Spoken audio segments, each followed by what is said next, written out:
Hello there, and welcome to the Earth Observed podcast, a podcast where I sit down with the founders, the technical leaders, and the minds shaping the future of Earth data, geospatial technology, and atmospheric AI. Across Europe, North America, and beyond, I get the opportunity to sit down in each episode where we take a vertical deep dive into a topic chosen by our guest, giving you a front row seat to the ideas, the tools, and the challenges that enable innovation from space to subsurface and everything else in between. Today, I have the pleasure of being joined by Jeff Butler.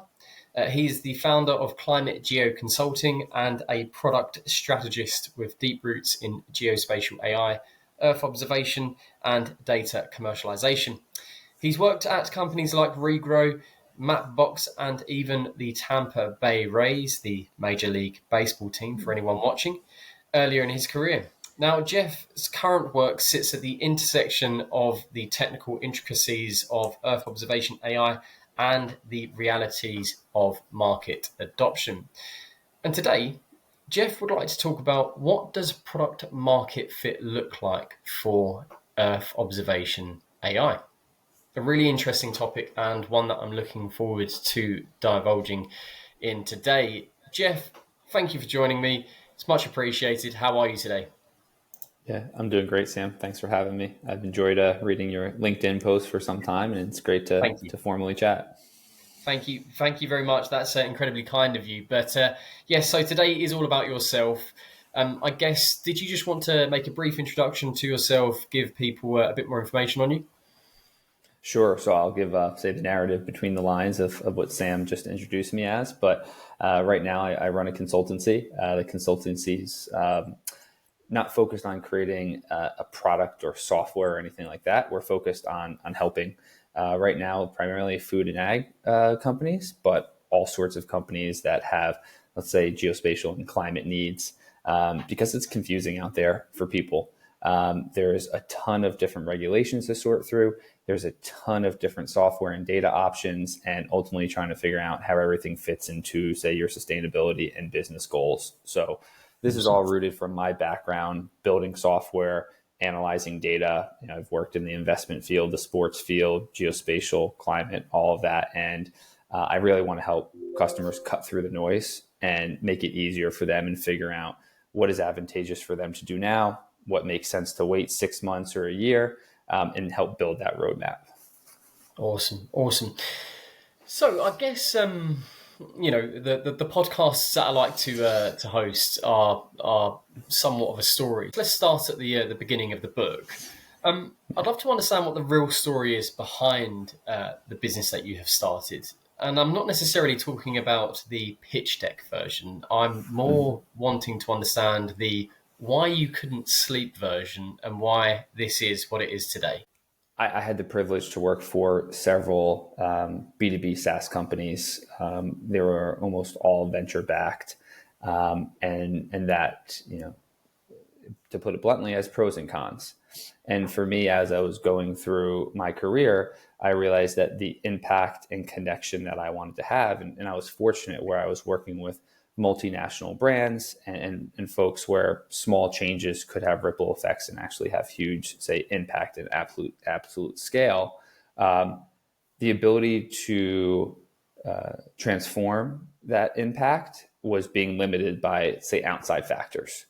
So what I wanted to do is I wanted to focus on bootstrapping a consultancy that helped cut through some of the outside noise, as I said before, and really help companies just focus on their goals and not have to worry about, how do I negotiate this contract? Should I adopt this new software? Should I use this new data source, right? And kind of be an arbitrator, if you would, of, okay, here are your goals, right? Here's how we can get there.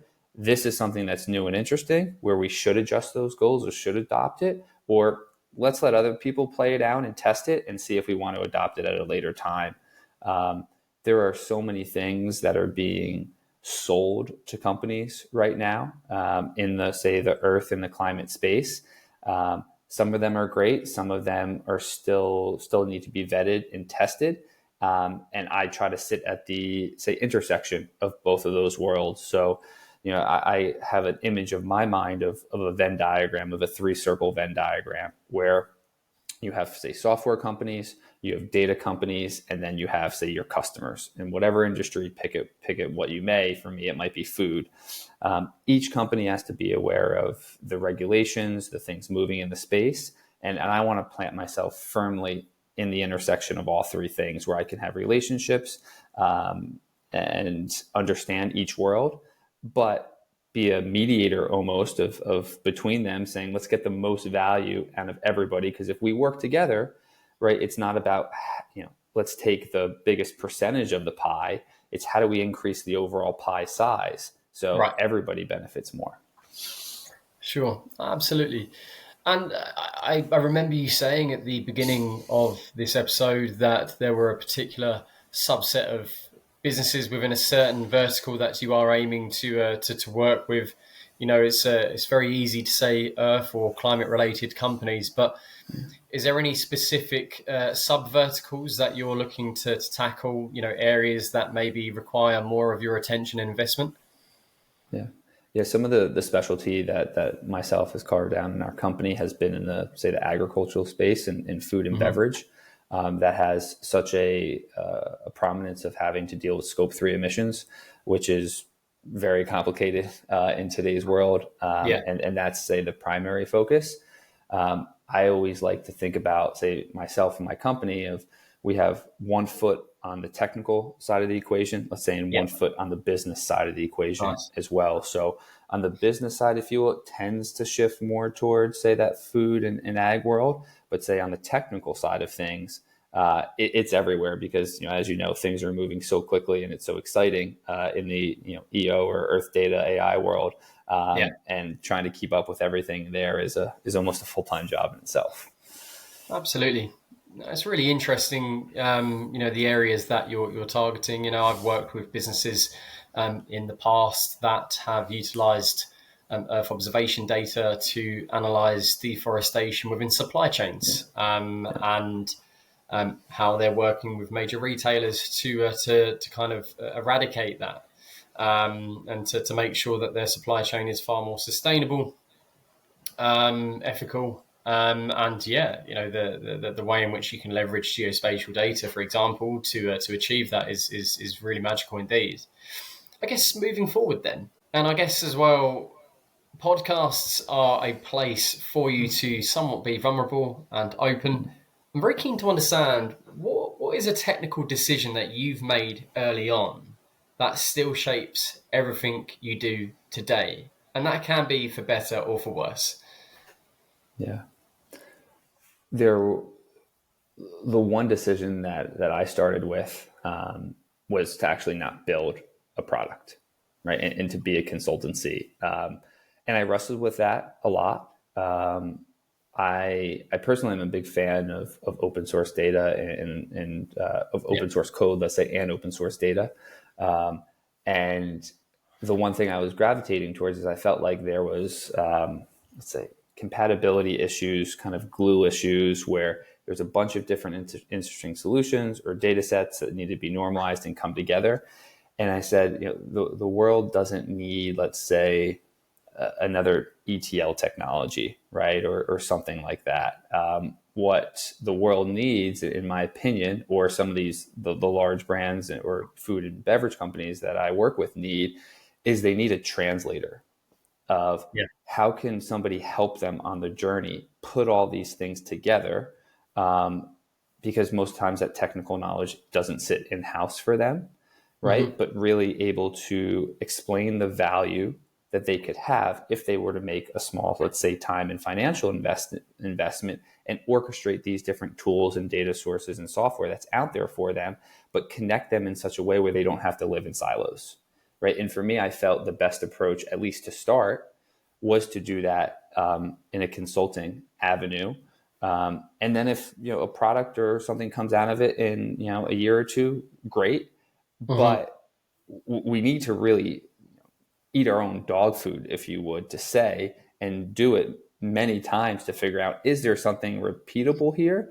Or is each company unique in the sense that the marketplace is saturated enough with tools, and we just need to help people connect them.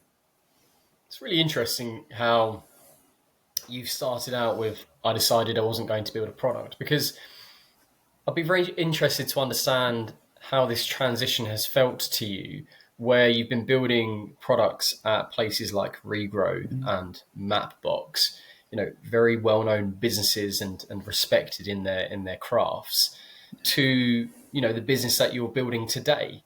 I guess it's a product in its own right, but not necessarily a product as maybe the market would see it. Just keen to understand, how has that transition been with you? And have you had any itches, any scratches lately? I'm very keen to understand a bit more about that. It's been a roller coaster, admittedly. And I think in large part, it's people in, I'll say, the general climate world have experienced that same roller coaster over the past 6 to 12 months. Sure. Especially in the US here with some of the turmoil that we've had in terms of funding. I think companies right now are very uncertain about budget, teams, scope, vision, all of that. There's some that may remain resolute, which is great. There's some that have put everything on hold, and there's some that have definitively scaled back.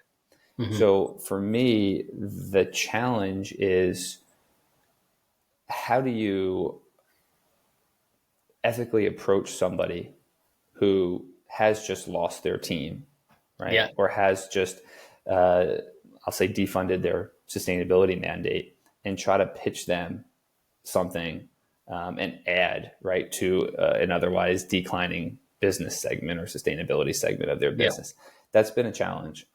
So, consultancies all have different ways where they can charge for their expertise and time. I've tried to do a lot of research on messaging and positioning, and what works and what doesn't work. And I'm constantly tweaking and trialing.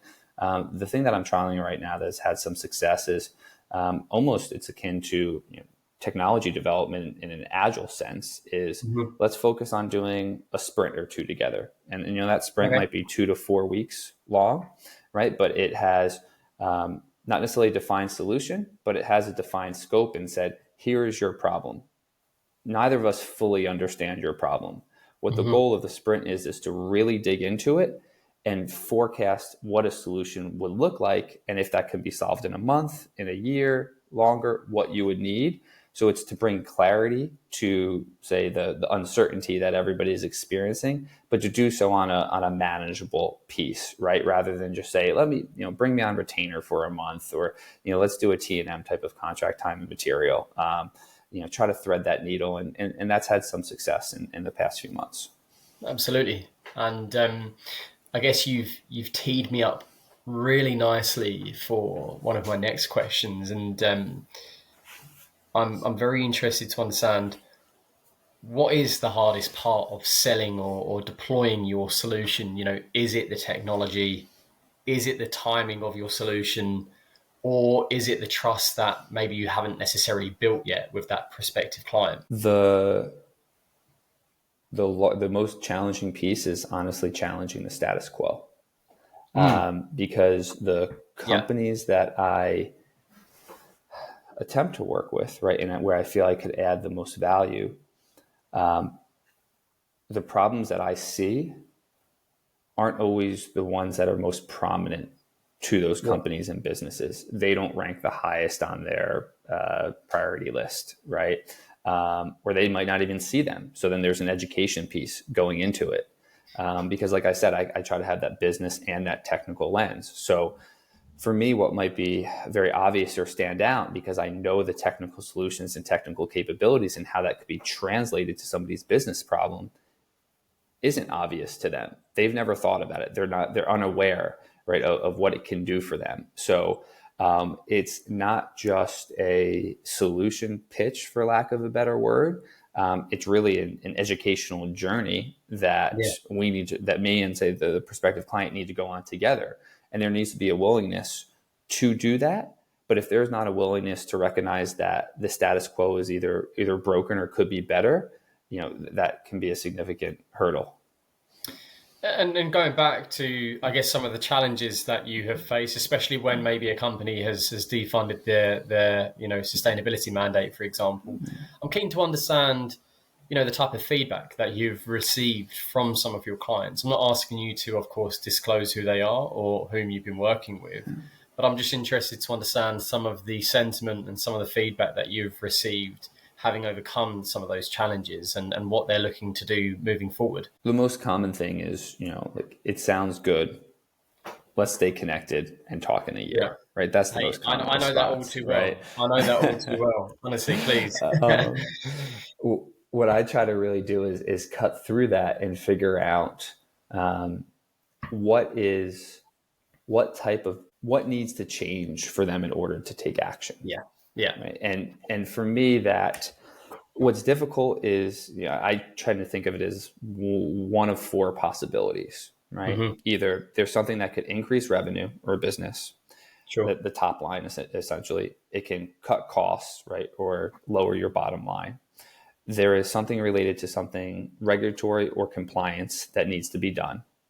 Or there's kind of a fourth catch-all bucket that I have, which is more, say, brand loyalty, something that's it's difficult to quantify in that Yeah. sense. If I have to pitch in that fourth bucket, that's really tough. And for Hmm. me, it's also difficult in my line of work to really concretely, confidently say that I can increase your top line business. So where I usually land is either cut your costs or increase your regulatory or compliance picture. Um, and it's a combination of both, where I feel like we can achieve our shared goals through those two different mechanisms, if you would. Hmm. What I think in the climate world, what's really been difficult is that the regulatory and compliance piece in the US specifically has not taken off. Nothing's really changed. Everything's still in the voluntary standard space. Unless there's a Yeah. company that's a benefit corporation or something else, where if you look at Europe, it's a much different picture about what compliance and regulation means. And companies that are multinationals, right, they have to almost pick least common denominator, and pick out, okay, well, am I going to take the most strict approach, let's say, that might exist in Europe for my reporting standards, and apply that globally?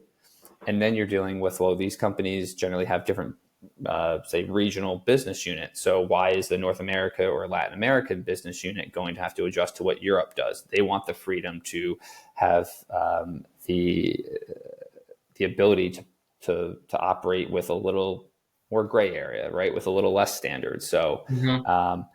that is one of the biggest challenges. Yeah. And moving forward, the market as a whole, let's revisit the topic today. What does product market fit look like for Earth observation AI?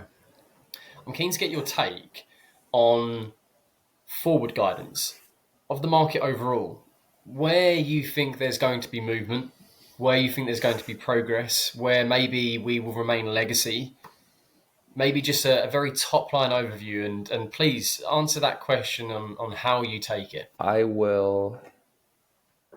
I'll start with an analogy first that I like to think about, and Yep, I certainly didn't create this analogy. I'm borrowing it from others who have shared it. that's fine. I loved Legos as a kid. I love to build them, Yeah. right? They're expensive And nowadays though, and I absolutely, you know what? Hey, there was me sort of in my college period talking about how I can't wait to earn adult money so that I can buy some of the things that maybe I wasn't able to receive as a child. And there's yeah, me, skipping into the local toy store and thinking, "Yep, this is it. Here we go." Death Star, or I'm a huge Star Wars fan. The Venator maybe. They're coming in at, like, in pounds, should I say, 500, 600 pounds. And I'm like, I still yeah, can't afford it. There's a really cool yeah, story, actually, very briefly. I think Ed Sheeran, with one of his first checks from the music that he's produced, I think he went and bought like one of the most expensive Lego sets you could possibly get because, naturally as a kid, he couldn't, afford it either. yeah, And I just think, you get all of these superstars, purchasing, supercars and, yachts and all this. And you get Ed Sheeran coming along and he buys a Lego set. Hey, I would have loved to have been that person to sell him that Lego set. It would have been a yeah. really interesting moment. But Please continue Yeah. your analogy around Legos. I'm Analogy. very interested to hear where this goes. Yeah.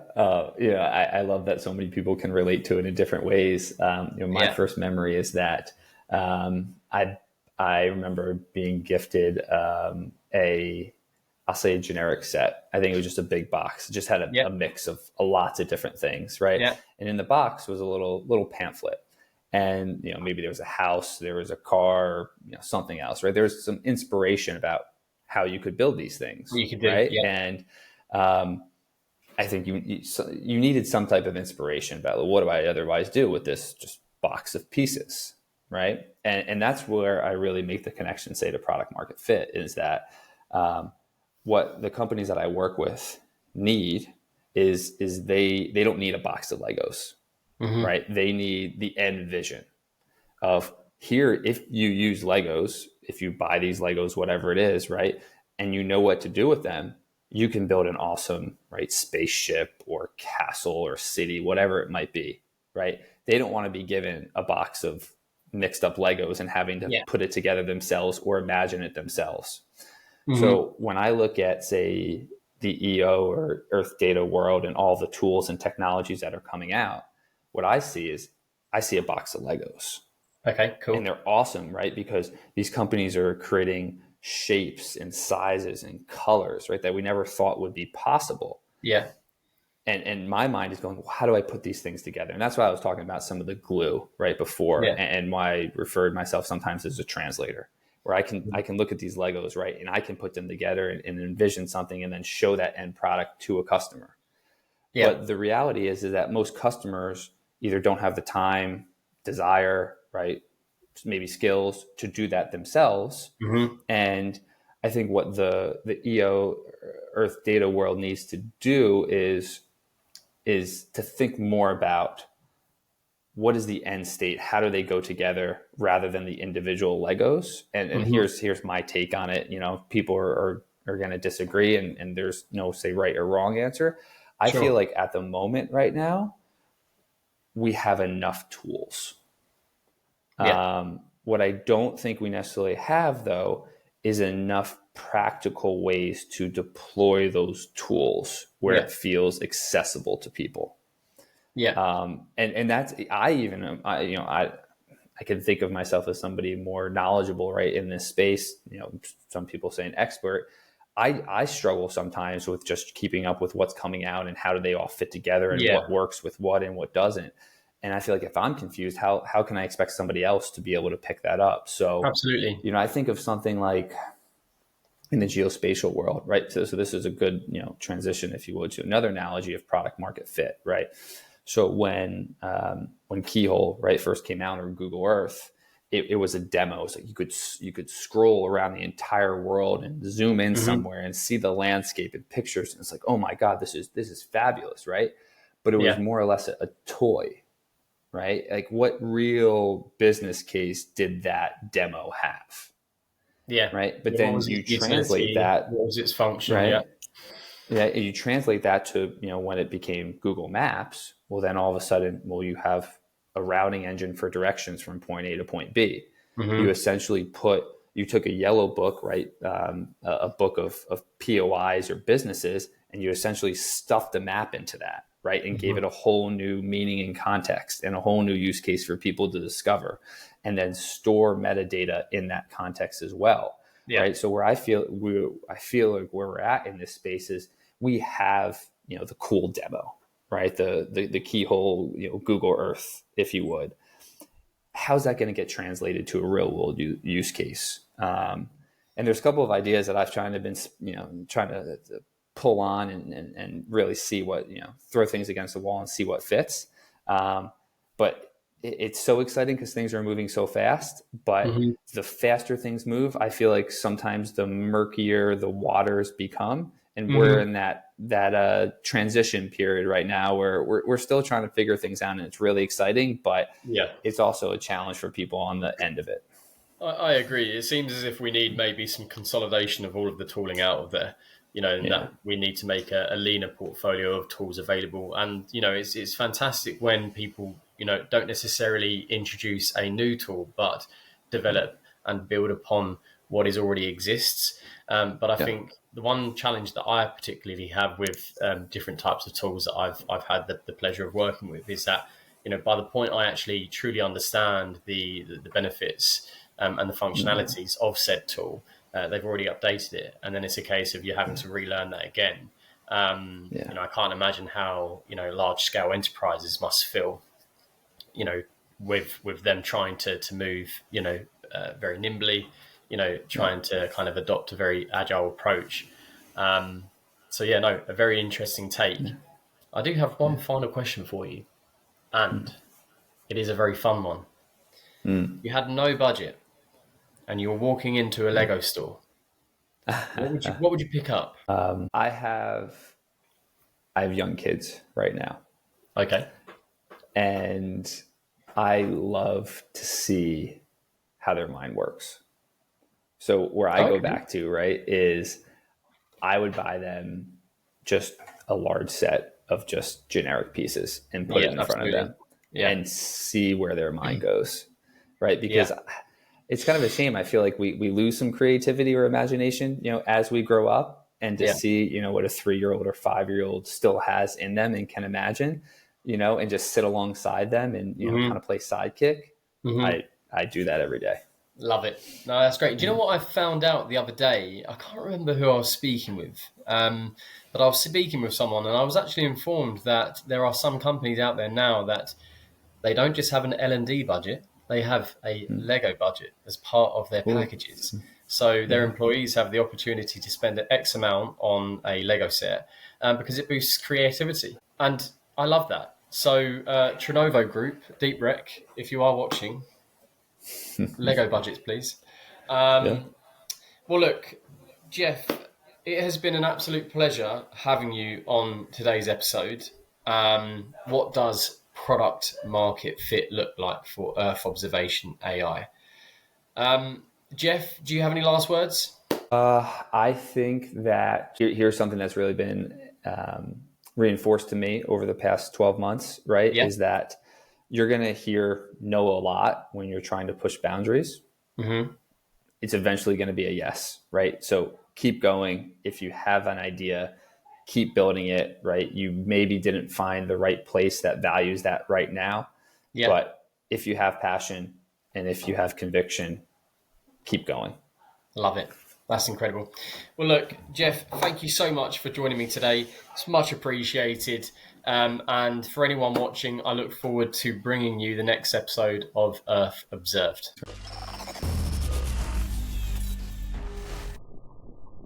Hello, and thank you for watching today's episode of Earth Observed, powered by DeepRec.ai. If you're interested in joining me for an episode of your own to discuss a topic of your choice, do get in contact with me.